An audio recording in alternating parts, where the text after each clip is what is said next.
أعوذ بالله من الشيطان الرجيم. بسم الله الرحمن الرحيم.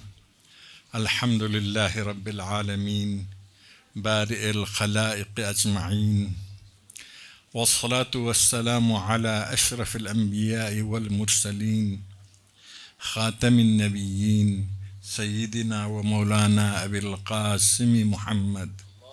اللهم صل على محمد وعلى محمد وآله الطيبين الطاهرين المعصومين الذين أذهب الله عنهم الرجس وطهرهم تطهيرا.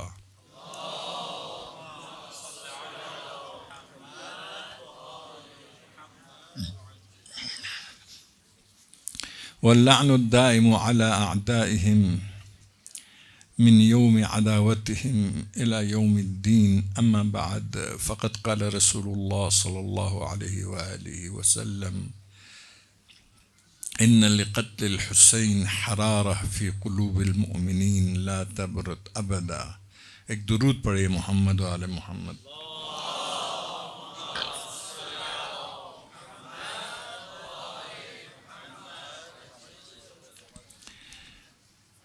اس سال کے محرم انتہائی حساس دنوں میں واقع ہوا ہے. لشکر اسلام کے عظیم سرداران اور اسی طرح سے جامعہ اسلامی کے عظیم سائنسدان اور عام مومنین مظلومانہ شکل میں یہود اور عیسائیوں کے مشترکہ دشمنی کے نتیجے میں شہید ہوئے، جبکہ عالمی کسی قانون کے تحت یہ جائز نہیں تھا. تمام قوانین کی خلاف ورزی کرتے ہوئے حملہ ہوا، شہید ہوئے. چاہتے تھے کہ سارے دفاعی امکانات کو نابود کر دے تاکہ دفاع نہ کر سکے. اندر اپنے پٹھو منافقین کے ذریعے انقلاب لانے کی کوشش میں تھے. ایک طرف منافقین، دوسری طرف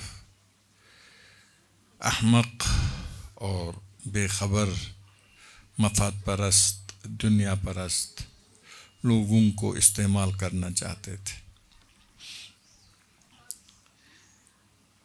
ایسی عظیم ہستیاں تھیں کہ مسلسل پوری زندگی جنہوں نے جہاد میں گزاری تھی اور عالمی جہاد میں پوری دنیا میں اسلام کی حمایت اور مظلومین کی حمایت کرتے ہوئے دنیا کے شیاطین کی دشمنی قبول کی. یہ بہت عظیم شرف ہے، عظیم فضیلت ہے، اور یہ انصار اللہ ہے، انصار رسول اللہ ہے، انصار علی ہے، انصار فاطمہ والحسن والحسین ہے. بہت خوش قسمت لوگ ہیں.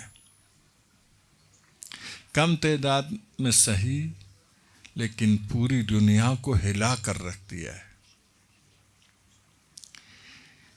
کمیت اور کیفیت میں اگرچہ کمیت بہت ہی مؤثر ہے، تعداد زیادہ ہونا مؤثر ہے افواج میں، لیکن کیفیت کا اثر اس سے کہیں زیادہ ہے.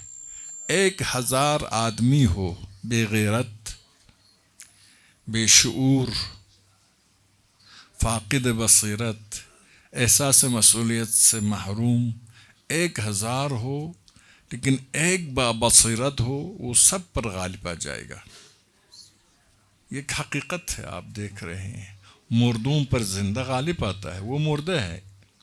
انہم میتون انک لا تحیی الموتى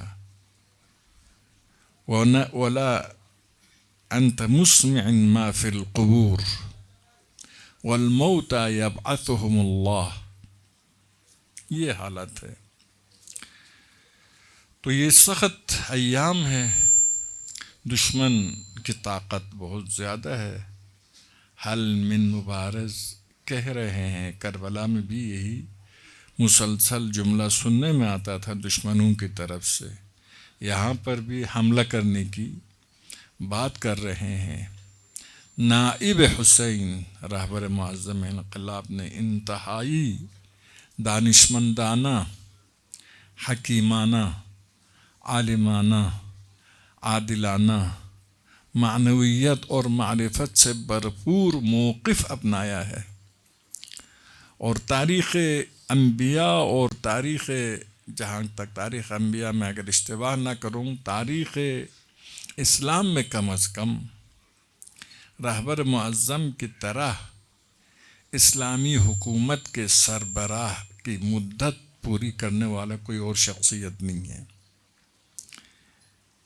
35 سال 36 سال آپ حاکم مملکت اسلامی ہے، اور پوری دنیا ثقافتی لحاظ سے، اقتصادی لحاظ سے، سازشوں کے لحاظ سے، سیاست کے لحاظ سے، دشمنیوں کے لحاظ سے، پابندیوں کے لحاظ سے پوری دنیا مل کر جنگ لڑ رہے ہیں. اس انقلاب کے وجود میں آنے کے فوراً بعد صدام کے ذریعے حملہ کر دیا. انقلاب کے دوسرے دن ایران کے کردیوں نے بغاوت کی، بلوچیوں نے بغاوت کی. ہم جب پہنچے تھے قم ایران، تو اسی دن زاہدان میں بلوچیوں کی بغاوت تھی، لیکن کردیوں کی بغاوت تو روز اول انقلاب کے دوسرے دن ہی بغاوت ہوئی. پھر بغاوتوں کو کچلنا تھا کہ صدام کا حملہ شروع ہوا. واقعاً قابل قدر مجاہدین ہے. بعض اوقات ہماری نگاہیں منفی چیزوں پر رہتی ہے، اور وہ پاکیزہ مثبت چیزیں ہمیں نظر نہیں آتی ہے. ان کی قدردانی کی ضرورت ہے. تشیع کے افتخار اس وقت عالم کفر و ضلال، شرک و شیاطین سے مقابلہ کر رہا ہے. اگر کوئی مقابلہ کر رہا ہے، علم حق کو اگر کسی نے بلند رکھا ہے، وہ نائب امام ہے، وہ شیعہ ہے. ہم اس پر ناز. شیعوں کے سب سے بڑے دشمن جو کبھی شیعوں کی اعتراف کرنے کے لیے تیار نہیں تھے، شیعوں کے اس مقام کی اب اعتراف کرنے پر مجبور بھی ہو رہے. وہ مجبور ہو جائے نہ ہو جائے کوئی اہم نہیں ہے، اگرچہ اعتراف سے ممکن ہے ہدایت کا راستہ کھل جائے، لیکن ہمارا اصل ہدف خدا ہے، خدا کو راضی کرنا. نائب خدا، خلیفہ خدا، خلیفۃ الرحمن، امام زمان کو راضی کرنا ہے، کیونکہ خدا کا نمائندہ وہی ہے. ان تمام تقربات میں آخری ہدف تو خدا ہے، لیکن پائنتر ہدف خدا کے نمائندہ خلیفہ خدا امام زمان ہے. یہ تو سلسلے مراتب معلوم ہے. فیضات الہی انہی ہستیوں کے ذریعے بشر تک پہنچتا ہے. تو یہ ایام ہے، ایام دعا ہے. شدید دعا کی ضرورت ہے. دعا اپنی جگہ پر مؤثر ہے. اگر باقی شرائط ہو، باقی شرائط نہ بھی ہو، مؤثر ہے. باقی شرائط ہو تو بہت ہی مؤثر ہے، باقی شرائط نہ ہو بھی بے اثر نہیں ہے. گناہگار کے دعا بھی خدا کی درگاہ میں قبول ہے. خود دعا ہدف ہے. دعا کے ذریعے حاجت مانگنا ثانوی حیثیت ہے. از پہلے حیثیت بندگی کی جان دعا ہے. الدعا مخ العبادہ.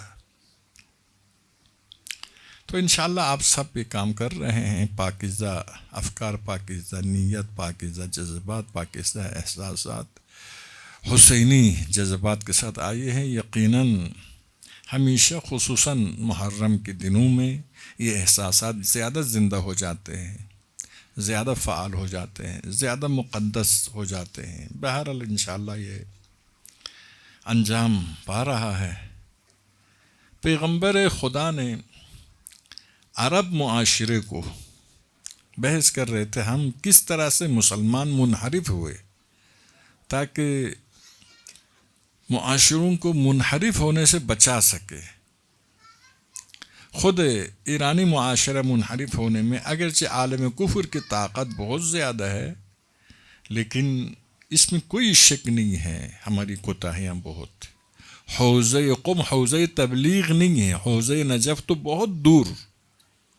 حوزہ قم بھی حوزہ نجف سے بہت آگے آنے کے باوجود بھی تبلیغ کے مواد سکھانا ہے.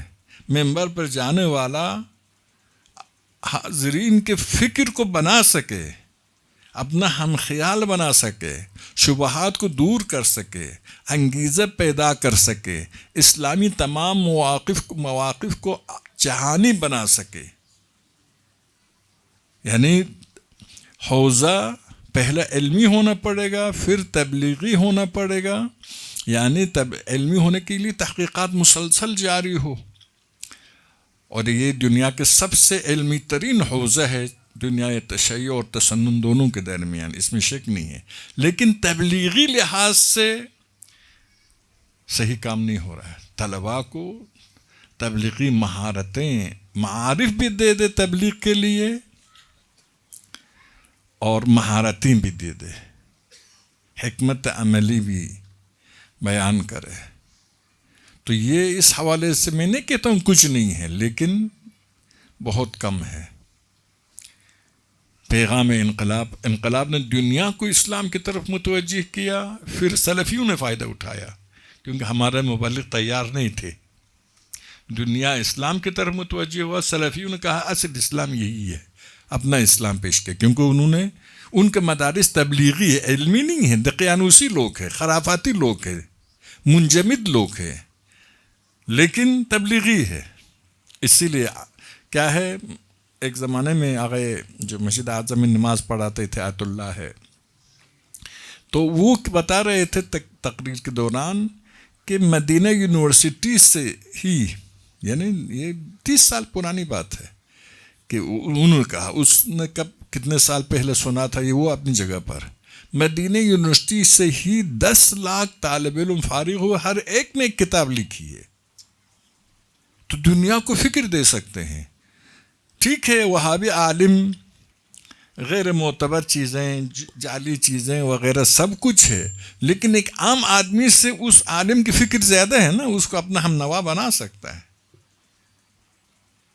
اسی لیے آپ دیکھو داعشی، تکفیری سب کس یقین کے ساتھ کام کرتے تھے. تو ایک اہم چیز ہے. تو خلاصہ پیغمبر خدا نے جب ظہور کیا، اور ہمارے لوگ پھنسے ہوئے، ظہور کیا ہے یا پیدا ہوئے ہے، ولادت ہوئی ہے یا نزول ہوا ہے.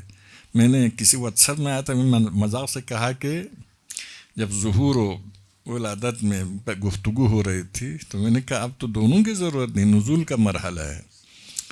تو خلاصہ یہ ہے کہ ظاہر ہے ان میں عالم ناسوت اور عالم لاہوت یا تجرد میں مکس کیا ہے. اہل بیت پہلے سے خلق ہو، نور سے خلق ہوئے ہیں، نور سے خلق ہوئے، ہم مٹی سے خلق ہوئے ہیں اور جنات نار سے خلق ہوئے ہیں. یہ عالم ناسوت کی بات ہے. لیکن عالم اعلیٰ میں کیا نام ہے، عرض کے نور سے خلق ہوا. عالم ناسوت میں تو سارے اولاد آدم اس سے ایک ہی خلقت ہے، اہل بیت ہو، انبیاء ہو یا ہم ہو. لیکن روحانی لحاظ سے جو حقیقت انسان اس کے روح ہے، روحانی لحاظ سے وہ نور سے خلق ہوئے ہیں. اہل بیت، مولا پیغمبر خدا فرماتے ہیں کہ علی اپنے باپ سے بھی 4000 یا 40,000 سال پہلے خلق ہوئے ہیں. وہ روحانی لحاظ سے ہے. تو روحانی لحاظ سے دیکھیں گے تو وہ پہلے سے موجود تھے، پہلے سے موجود ہے، روحانی لحاظ سے پہلے سے موجود ہے، اس روح کا نزول ہے. لیکن جسمانی لحاظ سے حضرت آدم کے اولاد میں سے ہے، طبیعی طریقے سے دنیا میں آتے ہیں، اور عظمت روح کی وجہ سے ہے، جسم کی وجہ سے نہیں ہے. جسم مرکوب ہے روح کے لیے، روح کے لیے عمل کرنے کے ذریعے. آپ کے فلسفہ والے بھی کیا کہتے ہیں، نفس کے عمل کے لیے جسم کی ضرورت ہے. نفس مجرد ہے، مقام عمل میں کس کی ضرورت ہے؟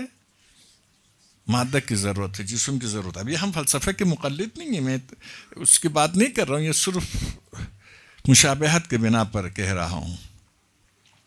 تو عرض یہ کر رہا تھا پیغمبر خدا جب آئے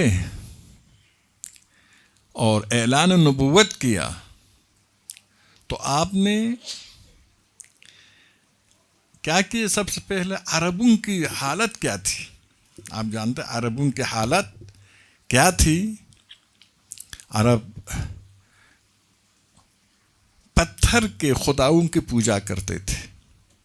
ٹھیک ہے، اللہ کو بھی مانتے تھے، ایسا اللہ جس کے ساتھ معاد بھی نہیں ہے، ایسا اللہ جو ہمارے حاجات کو بھی پورا نہیں کر سکتے. یہ فرشتے کریں گے، یہ کیا نام ہے، بت کریں گے. کنّا نسویکم برب العالمین، قیامت کے دن یہ اپنے بتوں سے کہیں گے ہم نے تم کو خدا کے برابر قرار دیا تھا. خلاصہ توحید کے لحاظ سے عربوں کی یہ حالت تھی، بتوں کی پوجا کرتے تھے. ان عربوں کو اس خدا تک پہنچایا جو لم یزل ولا یزال ہے اور تجرد تام ہے، فوق تمام ہے. اور اسی طرح سے معنویت کے لحاظ سے کوئی معنویت کا تصور نہیں کر سکتے تھے عربوں کے درمیان. یہاں پر معنویت میں کس عروج تک پہنچایا عربوں کو پیغمبر نے. عدالت میں ظلم و ستم اس قوم کا شیوا تھا، لیکن دنیا کے سب سے زیادہ عادل حکومت نے تبدیل کی. بالعدل قامت السماوات والارض، آسمان و زمین عدالت کے ذریعے قائم ہے. عدالت وضع الشیء فی محلہ ہے نا. ابھی بھی اسی دنیا میں وضع الشیء فی محلہ ہو جائے، یہ عروج کی طرف جائے گا، یہ جنت کا نمونہ بن جائے گا.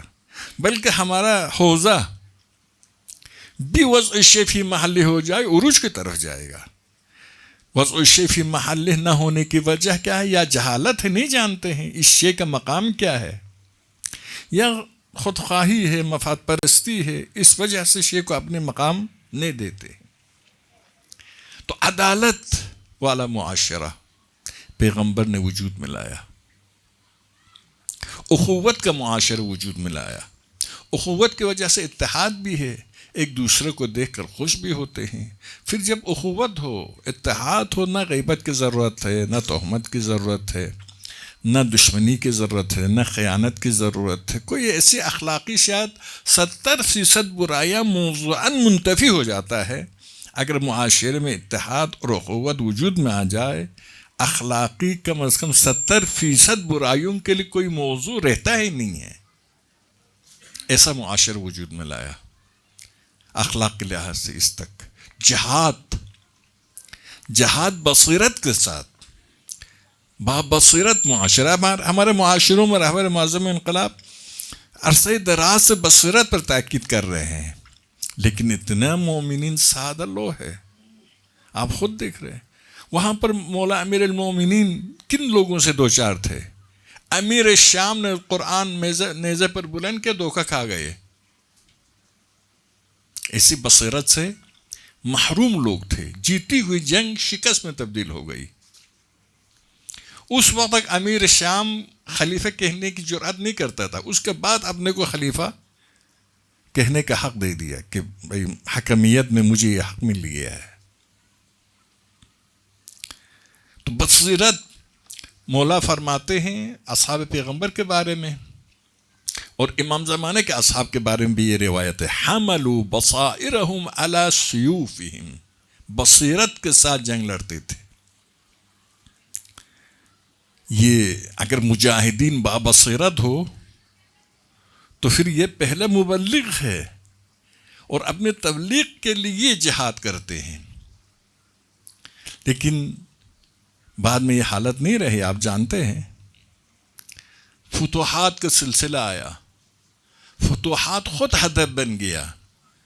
جہانگیری اسلام میں ہدف دلوں کو فتح کرنا تھا، لیکن بعد میں سرزمینوں کو فتح کرنا ہدف قرار پایا. بنو امیہ نے دیکھا ایران میں مسلسل لوگ مسلمان ہو رہے ہیں، تو کہا کہ مسلمان ہونے کے لیے چند سورہ یاد کرنے کی شرط کر دی، ختنہ کرنے کی شرط کر دی. کیوں؟ مسلمان ہو جائے تو جزیہ نہیں ملتا ہے، حکومت کے آمدنی میں کمی ہو جاتی ہے. تو یہ بصیرت کی فقدان، بصیرت سے محروم جہاد، اس لیے جہاد میں کامیابی ہو گئی. ایک کہ اسلام نے مجاہدین کے لیے جو عظیم کامیابی کی وجہ یہ ہے، مجاہدین کے لیے جو عظیم، میں اس لیے جان بوجھ کر یہ گفتگو کرتا ہوں کہ کچھ لوگ ناحق کچھ لوگوں کی تعریف کرتے ہیں فتوحات کی وجہ سے. تو یہ ہے جہاد میں پیغمبر خدا نے، اسلام نے جو مجاہدین کے لیے عظیم ثواب اور درجات قرار دیا، اس وجہ سے جس کے دل میں ایمان ہو اس کے پاس شوق شہادت بھی موجود تھا، جو اب تک بھی آپ دیکھ رہے کم و بیش. دوسرا وجہ، مجاہد کو اس وقت غربت عروج پر تھی. اس وقت کے غربت کے حالات کو دیکھیں گے تو مجاہد کو حق ملتا تھا جہاد میں سے، غنائم میں سے ایک بڑا حق کس کو ملتا تھا؟ مجاہد کو ملتا تھا. غنائم میں سے ایک بڑا حق، بڑا حصہ مجاہد کو ملتا تھا. یہ دو باعث بنتا تھا شوق کے ساتھ جہاد کے لیے جائے. خرما بھی ثواب بھی ہے نا، خرما کے بغیر کوئی روزہ افطار نہیں کرتا. اس کی وجہ کیا ہے؟ خرما بھی ہے اور ثواب بھی ہے. جہاں حکم شرعی لذات دنیاوی کے ساتھ مخلوط ہو جائے تو انسان لذت کے پیچھے ہے نا. مادی لذت، معنوی لذت کے لیے کافی تربیت کی ضرورت ہے. مادی لذت کے لیے تو گائے کو بھی احساس ہوتا ہے، بلی کو بھی احساس ہوتا ہے، اتنا مسئلہ نہیں ہے. تو عرض یہ کر رہا تھا کہ خرما بھی ثواب بھی. تیسرا، لیکن اس وقت ایران سپر طاقت، روم سپر طاقت، ان ممالک کو جب فتح کیا، عرب جو وحشی تھے، واقعا روم ایران دونوں نے حجاز کو، حجاز میں مکہ، مدینہ، طائف، ان علاقوں کو ایسے ہی چھوڑ دیا تھا. ان کے شیوخ آتے تھے بادشاہوں کے پاس ہدایہ لے کر، بادشاہان بھی ان کو کچھ نہ کچھ دیتے تھے، لیکن چھوڑ دیا تھا. وہ سمجھ رہے تھے ان پر قبضہ کرنا ہمارے لیے زیادہ نقصان ہے، یعنی اس قبضے کے لائق بھی نہیں تھے. اب اس سرزمین کو کیا ہے، جہاد کی جذبہ کے، اب ایسے لوگوں کو کیا کہ جہاد کے ذریعے اتنے سرمایہ ملا ایران اور روم کے فتح سے. یہ ایک وجہ تھا. تیسرا، چوتھا وجہ یہ ہے کہ ایران میں 3 بادشاہ بدل چکے تھے. مسلسل حوادث کی وجہ سے 3 بادشاہ بدل چکے تھے. روم ایران کے مسلسل جنگوں کی وجہ سے دونوں کمزور بھی ہو چکے تھے. خصوصاً ایران میں 3 بادشاہ یا مارے گئے تھے یا بھاگ گئے تھے، جیسے بھی ہو، عام طور پر مارے گئے تھے. تو اس وجہ سے آج کل کی طرح نہیں ہے. آج کل بھی کوئی جب سربراہ چلا جاتا ہے مشکل میں پڑ جاتے ہیں. اس زمانے میں تو نظام نہیں تھا، سسٹم نہیں تھا. ایک بادشاہ مر جائے تو باقی افراد کے درمیان جنگ ہو جاتی، حکومت کمزور ہو جاتی تھی. تو اس وقت کیا ہے، ایران کی بہت ابترین حالت تھی. روم بھی ایران کے ساتھ جنگ کی وجہ سے کمزور ہوا تھا. تو یہ بھی باعث بن گیا لشکر اسلام جیت جائے. اور ایک وجہ یہ بھی تھا کہ عرب جنگ کے عادی تھے. تلوار کے 18,000 نام ہیں عرب دنیا میں. یہ ادب کی کتابوں میں یہ مذکور ہے. تلوار کے لیے 18,000، اونٹ کے لیے 9,000. اس معاشرے میں اس کی بڑی قدردانی تھی. عرب تو جنگوں کے ساتھ زندگی گزارتے تھے، پانی کے لیے لڑتے تھے، معمولی بات پر لڑتے تھے. آپ نے دیکھا 2 قبیلے میں لڑائی ہوئی. ایک بوڑھی آئی تھی ایک قبیلہ والے کے شیخ کے پاس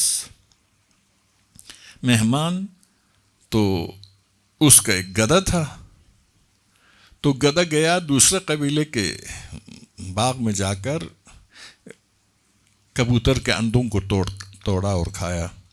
تو اس نے قسم کھایا ہوا تھا کہ جس نے بھی ان اندوں کو توڑا اس کو قتل کروں گا. اس نے گدھے کو قتل کیا.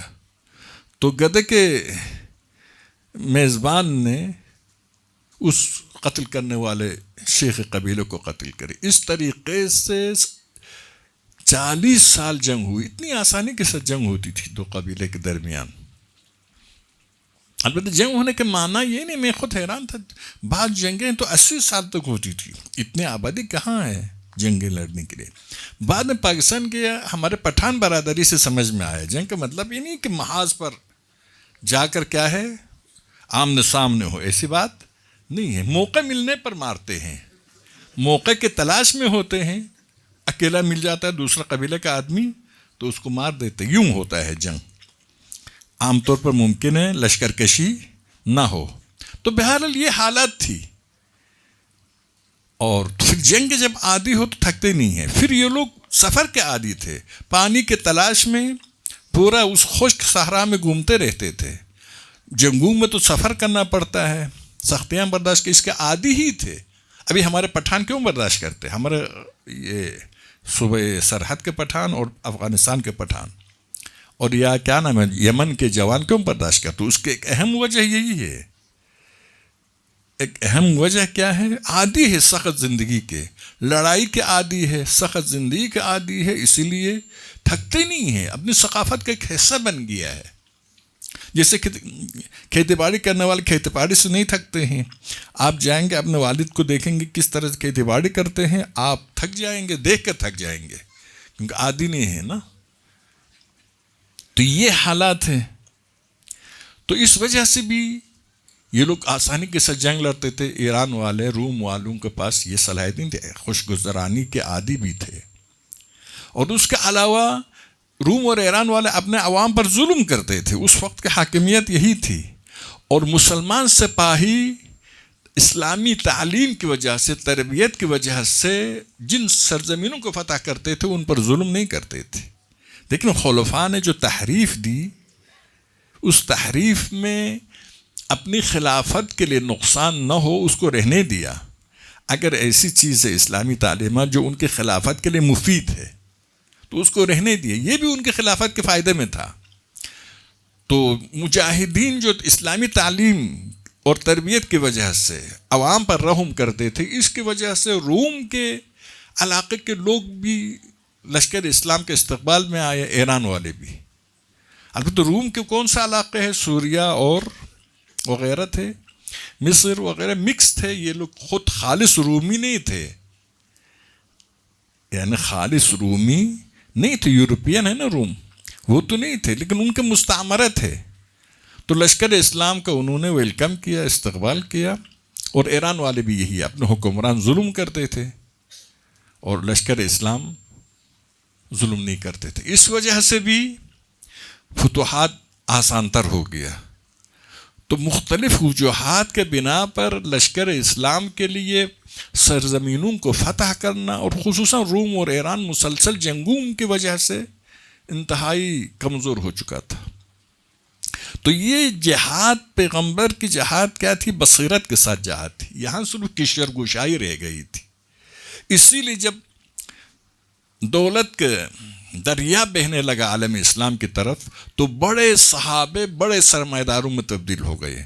تاریخ اسلام میں غیر شیعہ ہمارے اہل سنت بھائیوں کی تواریخ میں سب میں یہ موجود ہے کہ صحابہ کے سرمایہ کتنا تھا. زبیر کا کتنا تھا، طلحہ کا کتنا تھا، عبد الرحمن بن عوف کا کتنا تھا، عثمان بن عفان کا کتنا. ہر صحابے کے سرمایہ کی تفصیلات موجود ہے. تو اتنے سرمایہ جب اسلامی معاشرے میں آیا اس کا ایک منفی اثر ہوتا ہے. ان الانسان لا یطغى ان رآہ استغنى. انسان اگر دیکھے میں دولت مند ہوں تو طاغی ہو جاتا ہے. ساتھ تربیت کی ضرورت ہے کہ بھئی یہ مال امانت ہے تمہارے پاس. مال ہدف زندگی نہیں، وسیلہ یہ زندگی ہے. مال کا اپنا ایک اثر ہے. تحبون المال حبا جما. تو عرض یہ کر رہا تھا کہ پیغمبر خدا نے ایسے معاشرہ بنایا جس معاشرے میں جہاد بھی اور بصیرت بھی، اخوت بھی، اتحاد بھی، احساس ذمہ داری بھی، امر معروف اور نہی عن منکر. کنتم خیر امت اخرجت للناس تأمرون بالمعروف وتنہون عن المنکر وتؤمنون باللہ. تم بہترین امت ہو خدا نے تمہیں انسانیت کے مفاد کے لیے خلق کیا ہے، امریکہ کے غلام بننے کے لیے نہیں، انسانیت کے مفاد کے لیے خلق کیا ہے۔ اب اس کی وجہ کیا؟ امر معروف کرتے ہو، نہی از منکر کرتے ہو، اور خدا پر تمہیں ایمان ہے،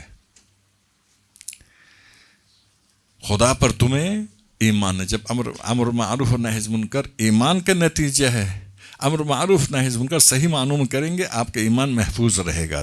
اعمال کے ایک دوسرے کے ساتھ رشتہ داری ہے نا، ایک گناہ کا دوسرے گناہ کے ساتھ، ایک اطاعت کا دوسری اطاعت کے ساتھ ایک ارتباط ہے، لازم و ملزوم ہے، کم از کم ماحول تیار کرتا ہے۔ تو اس طریقے سے ایسا معاشرہ پیغمبر نے وجود میں لایا، کیا فرمایا؟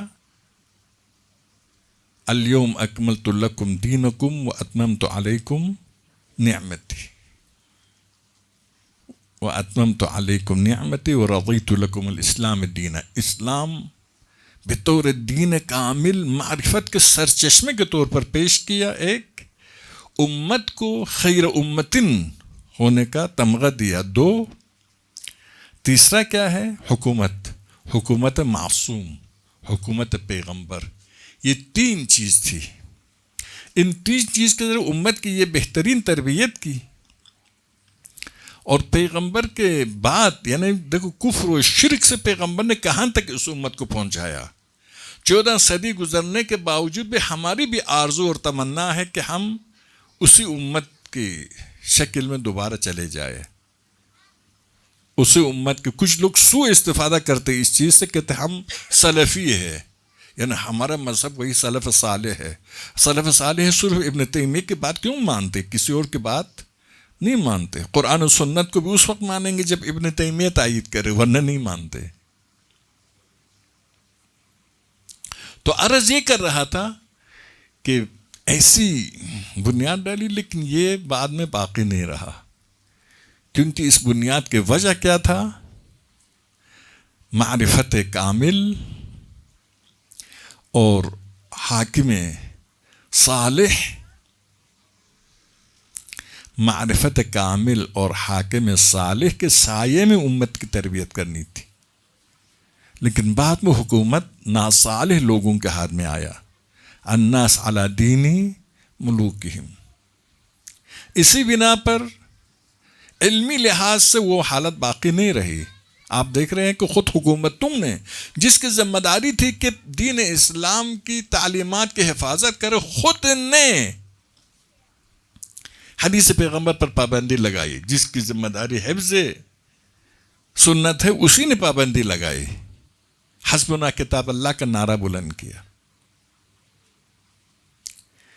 تو پیغمبر کے بعد اسلام کا جو علم ہے، ٹھیک ہے پیغمبر کے زمانے میں بھی عرض کیا جو مومنین ہے، یا معرفتی مومنین تھے، معرفت کے ساتھ مومن تھے، یا اخلاق پیغمبر سے متاثر ہو کر جذباتی طور پر پیغمبر کے ساتھ تھے، یعنی عاشق پیغمبر تھے۔ شاید معرفت اتنی زیادہ نہیں تھی، عاشق پیغمبر تھے، جذبات میں اخلاق پیغمبر سے جو لوگ متاثر ہوئے، اور کچھ معرفتی مسلمان تھے اور کچھ منافق بھی تھے، لیکن منافق کے لیے اس معاشرے میں کوئی حیثیت نہیں تھی۔ پیغمبر تشریف فرما تھے، وہ معاشرے کو نقصان نہیں پہنچا سکتے۔ اب سورہ بقرہ کے شروعات میں جو منافقین کی دربدری، تذبذب، پریشانی کی حالت بیان کرتا، کس طریقے سے خدا بیان کر رہا ہے کتنی پریشانی میں یہ منافق مبتلا ہے، لیکن بعد میں علم کا دروازہ بند کر دیا گیا۔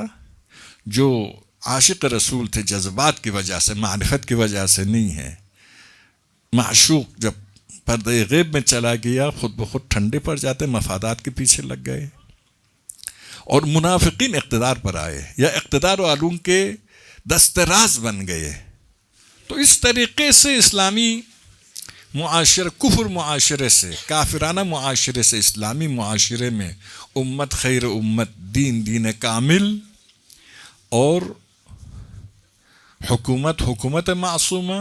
پھر بعد میں جب حاکم بدل گیا، پورا بدل گیا، علم کا راستہ بھی بند کیا، تربیت کا راستہ بھی بند ہو گیا، عدالت کا راستہ بھی بند ہو گیا، وہ عدالت اسلامی نہیں رہی، سب سے پہلا آل محمد پر ظلم ہوا، سب سے پہلے جناب سیدہ پر ظلم ہوا، سب سے پہلے علی پر ظلم ہوا۔ خمس اہل بیت کو سب قرآن میں صریح ہے نا۔ ٹھیک ہے آپ ارباح مکاسب کو نہیں مانتے، لیکن خود غنائم کے خمس کو تو مانتے ہیں اہل بیت کو دینا چاہیے۔ حتیٰ یہ جو داعشیوں کے سردار تھا اس نے بھی آخر میں خمس دیا تھا اپنے آدمی کو، کہتا تھا جا کے سادات کو دے دو۔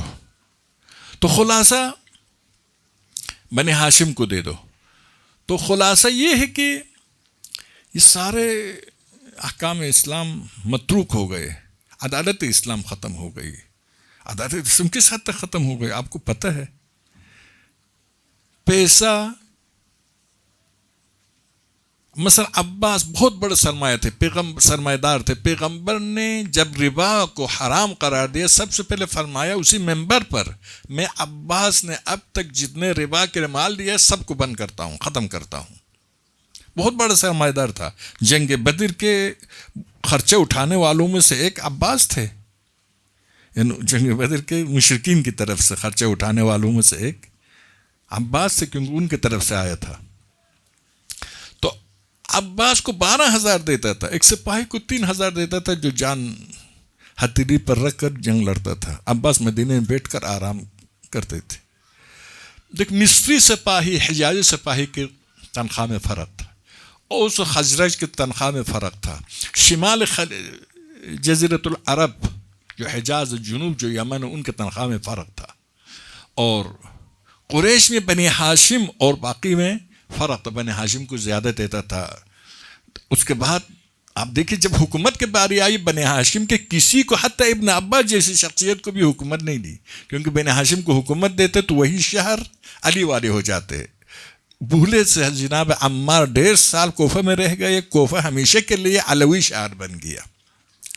اسی لیے کوشش کرتے تھے، بلکہ بنو امیہ کے ایک آدمی کمانڈر تھا شام کے فاتحین میں سے، اس کو نہیں دے رہا تھا، کہہ رہا تھا اس نے چند مہینہ ہماری بیعت نہیں کی، اسی لیے اس کو ہم کمانڈر نہیں بناتے جتنا قابل کیوں نہ ہو، لیکن کیونکہ بنو امیہ کا تھا اسی لیے آخر میں سفارش کارگر ثابت ہوا۔ تو عرض یہ ہے کہ وہ اسلام جس کو اس مقام تک پہنچایا تھا، اوصاف امت، بہترین اوصاف، جامعہ کے بہترین صفات، حکومت کے بہترین صفات، دین کامل، اس دین سے بے خبری، اور دین کامل ہونے کے لیے آپ دیکھیے احکام دین آپ لینا چاہے 70% حدیث سے لینا پڑے گا۔ حدیث پر پابندی لگائی تو کیسے دین کامل رہے گا؟ یہ انحرافات وجود میں آیا، اسی لیے نہ بصیرت باقی رہی، نہ احساس ذمہ داری باقی رہی۔ آدمی دیکھتا تھا کہ عالم دربار سے کھا رہا ہے، سردار دربار سے کھا رہا ہے، تو وہ بھی ذمہ داری کا احساس نہیں کرتا تھا۔ آل محمد جن کے بارے میں آپ کوئی انکار کر سکتے، چلو آپ کہہ دو آل محمد کو خلافت نہیں دیں گے، لیکن آل محمد کے فضائل قرآن میں ہے نا، قابل انکار ہے، لیکن ان فضائل کے کس گروہ کے بارے میں فضائل ہے قرآن میں آل محمد کے علاوہ؟ جن کے بارے میں قرآن میں یہ فضائل ہے، سنت میں اتنی فضائل ہے، سب سے زیادہ ظلم انہی پر ہو جائے، سب سے زیادہ ظلم انہی پر ہو جائے، تو یہ معاشرہ عادلانہ معاشرہ ہے یا ظالمانہ معاشرہ ہے؟ معاشرہ پورا بدل گیا۔ تو اسی لیے امت کی یہی حالت بننا تھا کہ جو اب دیکھیں کس ذلت کے ساتھ ٹرمپ اور نتنیاہو کے سامنے ذلیل ہو گئے ہیں، کیونکہ نام اسلام کے لیتے ہیں، حقیقت میں انسان بھی نہیں رہے۔ مغرب والے اگر کچھ پہلوؤں میں انسان ہے، مسلمان انسان بھی نہ رہے۔ نماز پڑھتے روزہ رکھتے ہیں، لیکن صرف بے جان نماز، بے جان روزہ۔ عرض کے منافقین پیغمبر کے پیچھے نماز بھی پڑھتے تھے، روزہ بھی رکھتے تھے، علی کے ساتھ بھی نماز پڑھتے تھے، روزہ بھی رکھتے تھے، نہ ان کے نماز کا کوئی اثر تھا نہ ان کے روزہ کا اثر تھا۔ بے روح بے جان نماز، بے روح بے جان روزہ۔ اللہ اکبر آپ کو اگر بتاتا ہے کہ سب سے بڑا خدا ہے، پھر امریکہ کے سامنے اتنا کیوں ڈرتے ہیں؟ یہ ایک حقیقت ہے ہمارے سامنے. تو یعنی علی سے بہتر، پیغمبر سے بہتر کوئی نماز پڑھانے والا ہے؟ اس کے پیچھے نماز پڑھنے والا منافق کی نماز کی کیا حیثیت ہے؟ اسی جیسا ہے بے جان نمازوں کی حالت.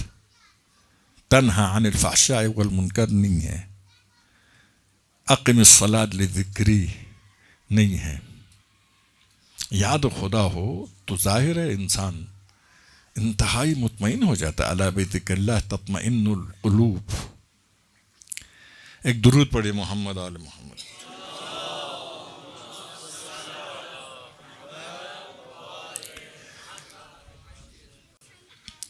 تو اس طریقے سے اسلامی معاشرہ خراب کیا گیا ان سازشوں کے لیے.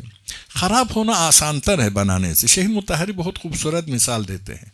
پہاڑ پر آپ چڑھنا چاہے بہت مشکل سے چڑھتے ہیں، جب چوٹی پر پہنچ جاتے پھر اترنا چاہے آسانی کے ساتھ اتر سکتے ہیں. خراب ہونا آسان ہے، صحیح ہونا مشکل ہے. صحیح ہونے کے لیے انسان بننا ہے نا. انسان بننے کے لیے فطرت انسانی کے مطابق کام ہے. فطرت انسانی چاہت ہے آپ کے اندر، لیکن فطرت پیٹ کی طرح چاہت اس میں نہیں ہے. فطری خواہشات جو آپ کے پاس ہے اس کو عملی کرنے سے مزہ آئے گا. مزہ نہ آئے تو نہیں کرتے، مزہ آئے گا. لیکن کھانے میں جو مزہ ہے، پانی میں جو مزہ ہے، جنسی جو مزہ ہے اس کے برابر تو نہیں ہے. واضح ہے. اسی لیے اس کی کیا نام ہے، خراب کرنا معاشروں کو آسان ہے. خراب کرنا جنسی لذات، مادی لذات، پیٹ کے لذات. تو یہ معاشرہ اور کمال کی طرف لے جانے کے لیے من عرف نفسہ، اپنی فطرت سمجھ میں آ جائے، اپنے کمالات سمجھ میں آئے، اصل آپ کی فضیلت یہ ہے، یہ سمجھ میں آ جائے پھر آگے جائیں گے. اگر میرا اصل مقصد عیش کرنا ہے، سگریٹ پینا ہے، چرس پینا ہے، وہ یہ چیزیں سمجھے تو ظاہر معرفت نفس نہ ہو تو وہ آگے نہیں جائے گا. خدا تک کیسے پہنچے گا؟ اگر پتہ چلے میری حقیقت یہ ہے، یہ عظمتوں کی طرف جائے گا. الہی یصعد الکلم الطیب والعمل الصالح یرفعہ. ایام محرم ہے، ایام تزکیہ ہے، پاک ترین مثالیں ہیں. بے مثال ہستیوں نے اپنی جانوں کا نذرانہ پیش کیا ہے.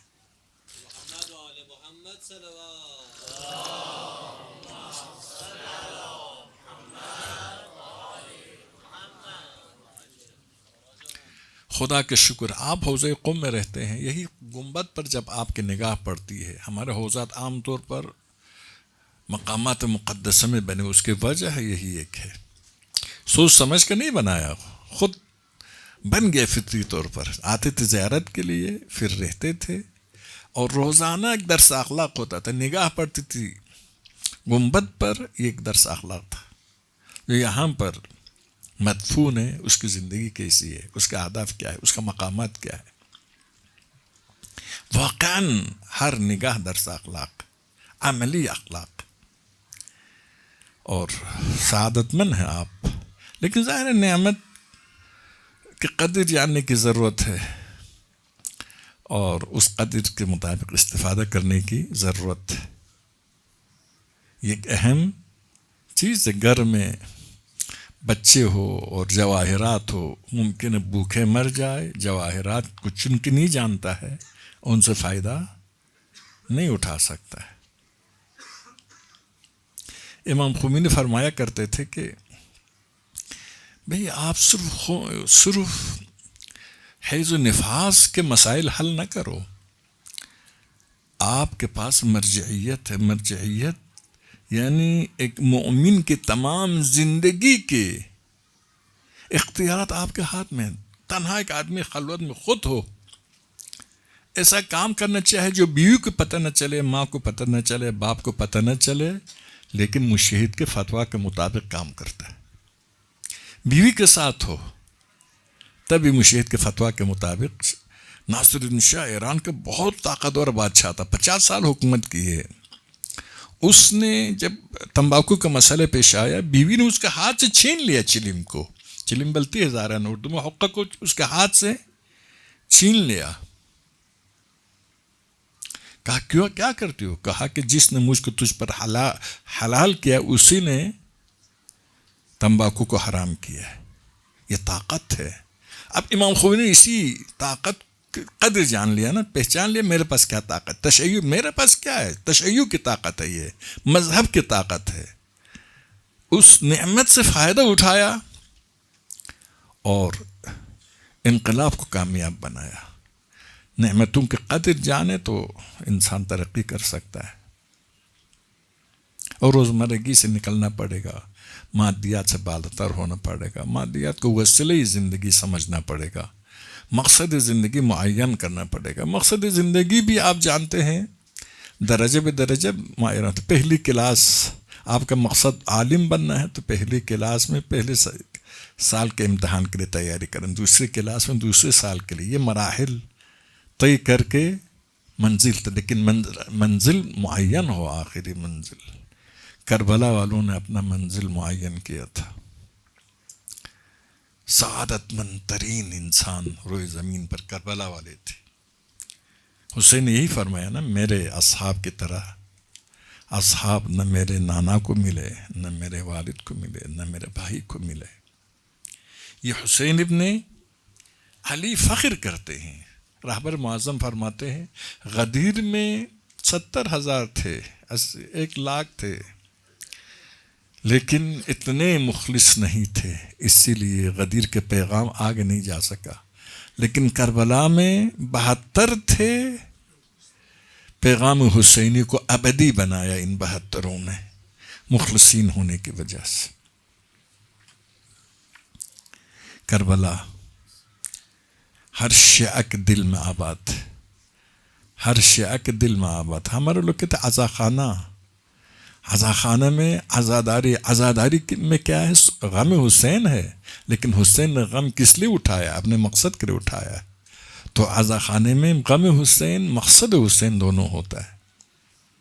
آج میرے دل چاہتا ہے جناب شہزادی زینب کے دو نور چشم اون و محمد کا تذکرہ کروں. جناب زینب اور امام حسین کے درمیان تاریخ کے مطابق عجیب رابطہ تھا، عجیب محبت تھی. اگرچہ بہن اور بھائی ہے لیکن تب بھی ایک خاص قسم کی محبت تھی. روایت کہتی ہے جب جناب شہزادی دنیا میں آئی ابھی آنکھیں نہیں کھولی تھی، سب نے اٹھایا، گھر میں سب نے اٹھایا. جب حسین نے اپنی گود میں رکھا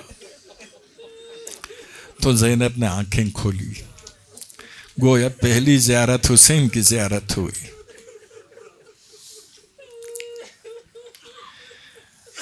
تاریخ میں یہ بات بھی آئی ہے زینب سو رہی تھی، دھوپ پڑ رہی تھی آپ کے چہرے پر، حسین کھڑے ہو گئے ہیں، زینب کو دھوپ سے بچایا. لیکن بہت افسوس ہے کہ زینب بھی حسین کے لاش پر پہنچی،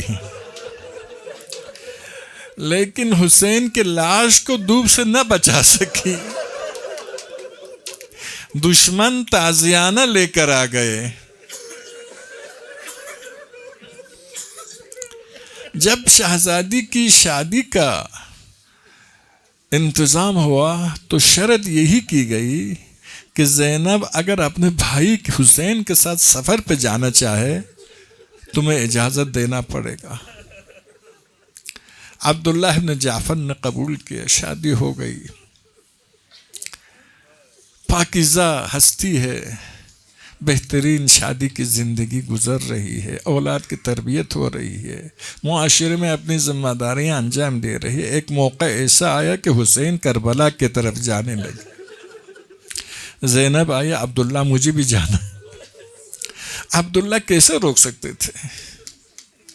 سخت ایک مرد کے لیے ایسی زوجہ کے جانا جس کی مثال نہیں ہے زمین پر. جب بعد میں اور محمد کی شہادت کی خبر آئی مدینے میں، عبداللہ کے آزاد کردہ غلام رونے لگا. بہت پریشانی میں سخت الفاظ کہنے لگا. عبداللہ نے اس کو ٹوکا، کہا کہ اگر میں کربلا میں ہوتا میں اپنی جان کا نذرانہ پیش کرتا حسین کی خدمت میں نے خود اپنے بیٹوں کو روانہ کیا ہے تاکہ حسین کے رکاب میں شہید ہو جائے. ایسا بامعرفت شوہر تھا زینب کا. جعفر طیار کا فرزند. زینب چلی گئی. عاشور کے دن جب ہوا، زینب نے اپنا ہدیہ لے کر حسین کی خدمت میں آئی.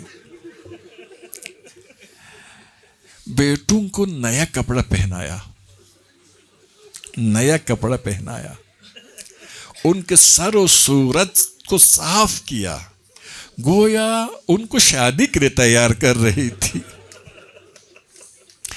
نیا کپڑا پہنانا، سر و صورت کو صاف کرنا، اور پھر ان کو تلوار ان کے ہاتھ میں تھما دی. بیٹا اپنی جانوں کا نذرانہ پیش کرو، اپنے جانوں کا نذرانہ پیش کرو. لے کر آ گئی حسین کی خدمت میں. اذن جہاد طلب کیا، حسین نے انکار کیا، نہیں مان رہے تھے، تعلل سے کام لے رہے تھے. آخر میں فرمایا شاید ان کے والد عبداللہ راضی نہ ہو. فرمایا نہیں، عبداللہ خود نے بھیجا ہے، خود نے فرمایا ہے کہ حسین کے فرزند سے پہلے ہمارے فرزندوں کو شہید ہونا ہے، ہمارے فرزندوں کو حسین کے فرزندوں سے پہلے میدان کی طرف بھیجنا ہے. حسین نے اذن دیا، دونوں شہزادے میدان کی طرف گئے. علی کے نواسے ہیں نا، بہادر ہے. علی کی شجاعت کی یاد تازہ کرا دی. عمر کم سہی لیکن ایسی جنگ لڑی کہ دشمن پراکندہ ہو گئے. آخر میں ایک ایسا وقت آیا جو محمد گھوڑے سے زمین پر گرا. اون محمد کے سرانے گئے. فرمایا بھیا انتظار کرو، میں عنقریب آپ کی خدمت میں آنے والا ہوں. محمد نے خوب جنگ لڑی. آخر میں محمد بھی شہید ہوئے. آواز دی، حسین پہنچ گئے. روایت کہتی ہے حسین نے دونوں کو سینے سے لگایا، دونوں کو سینے سے لگایا، خیمگاہ کی طرف لے جانے لگے. آپ جانتے ہیں حضرت قاسم کو بھی سینے سے لگایا، آپ کی پائے مبارک کھینچتی جا رہی تھی. یہاں پر بھی روایت کہتی ہے جناب زینب کے دونوں فرزند کے پائے مبارک زمین سے کھینچتی جا رہی تھی. حسین ان کو سینے سے لگا کر خیمگاہ لے آئے. سیدانیہ آ گئی. برخلاف عادت اس دفعہ جناب زینب نہیں آئی. جب علی اکبر شہید ہوئے تو سب سے پہلے زینب باہر آئی تھی. بعض اصحاب مقاتل لکھتے ہیں عبداللہ جعفر نے زینب سے پوچھا آپ سب سے پہلے آئی تھی. فرمایا اب اصحاب مقاتل خود سبب لکھتے ہیں، شاید زینب اگر نہ آتی حسین برداشت نہیں کر سکتے. یہاں پر زینب نہیں آتی ہے کہیں بھائی شرمندہ نہ ہو. کس طرح سے دو نور چشموں کو ماں کے حوالہ کرے. اب زینب نہیں آئی. یہ زینب کی عظمت ہے، زینب کی محبت حسین ہے. ہر مرحلے میں زینب نے حسین کا خیال رکھا. میں نے بعض علماء سے سنا ہے شام کے زندان میں جب اہل بیت کو آزادی ملی، اپنے شہیدوں پر رونے کی اجازت ملی، زندان میں شہیدوں کے سر مبارک پہنچ گئے. ہر وارث نے اپنے شہید کا سر لیا، گریہ وزاری کرنے لگے، ایام حیات یاد کرنے لگے. شام کی عورتیں دیکھتی ہے دو چھوٹے سے بچوں کے سر ہے، ان پر کوئی رونے والا نہیں. پوچھا اے آل محمد کیا ان دو بچوں کے کوئی عزیز نہیں ہے؟ شہزادی زینب با چشم گریان کھڑی ہو جاتی ہے، فرماتی ہے یہ تو میرے نور چشم ہے، لیکن میں حسین کو چھوڑ کر کس طرح سے اپنے بچوں پر رو سکتا؟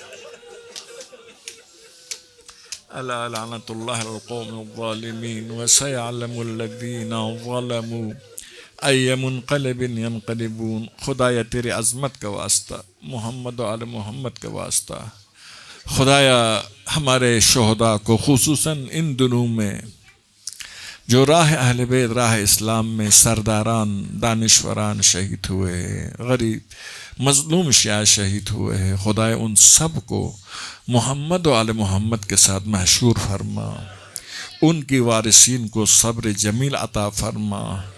خدایا شیعوں کو مذہب اہل بیت پر، موقف اہل بیت پر، حکم اہل بیت پر، رضایت اہل بیت کے مطابق ڈٹ کر دشمن کے ساتھ مقابلہ کرنے کی توفیق عنایت فرما۔ خدایا رہبر انقلاب جو اس وقت علمدار امت اسلامی ہے، خدایا اس رہبر عظیم کے صحت میں اضافہ فرما، اس رہبر عظیم کے عمر میں اضافہ فرما، اس رہبر عظیم کی عزت میں اضافہ فرما، اس رہبر کو دشمنوں پر غلبہ عطا فرما۔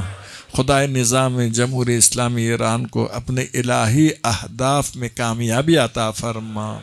خدایا ہماری مساجد، امام بارگاہیں، دینی مراکز، علماء کرام، مراجع اعظام، خصوصاً رہبر معظم انقلاب اور آیت اللہ سستانی کی حفاظت فرما۔ خدایا ہمارے ملک کو روز بے روز ترقی عطا فرما، ہمارے ملک میں امن و امان برقرار فرما۔ خدایا ہمارے ملک میں عزادار، عزاخانے، عزاداری کی حفاظت فرما۔ خدایا ہمارے مرحومین کو شہدائے کربلا کے ساتھ محشور فرما۔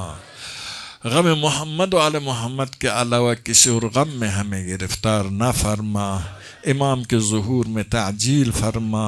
تمام شہدائے ملت حاضرین کے مرحومین، خصوصاً شہدائے اخیر کے لیے سورہ فاتحہ۔ بسم اللہ الرحمن الرحیم۔